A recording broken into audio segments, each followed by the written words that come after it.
La cérémonie du jour s'est déroulée à l'état-major de la police et elle a été présidée par David Gressly, représentant de la mission de l'ONU en RDC et coordonnateur des interventions d'urgence des Nations Unies pour la lutte contre Ebola dans les zones touchées par ce virus en RDC. Des numéros verts pour l'alerte de la population en cas d'insécurité et des vivres pour les patrouilleurs ont été remis officiellement à l'autorité locale par David Gressly. On sait qu'il y a encore de criminalité ici dans la ville.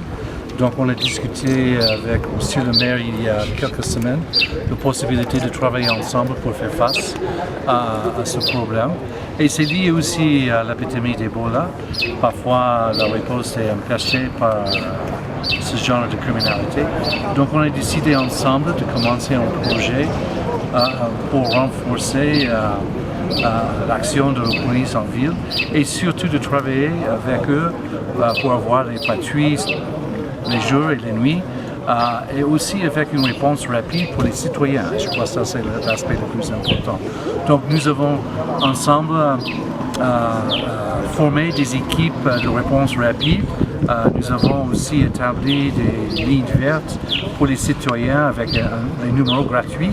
La cérémonie du jour entrait également dans le cadre du lancement officiel des activités de Solbu. Entendez par là, stratégie opérationnelle de lutte contre l'insécurité à Butembo, un projet de la MONUSCO visant à renforcer l'action de la police sur terrain.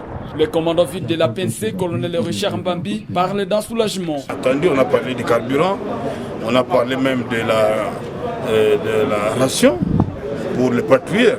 C'est évident que ça va avoir un impact. Pourquoi? Parce que à un moment donné, il y a des jours où on peut avoir une rupture.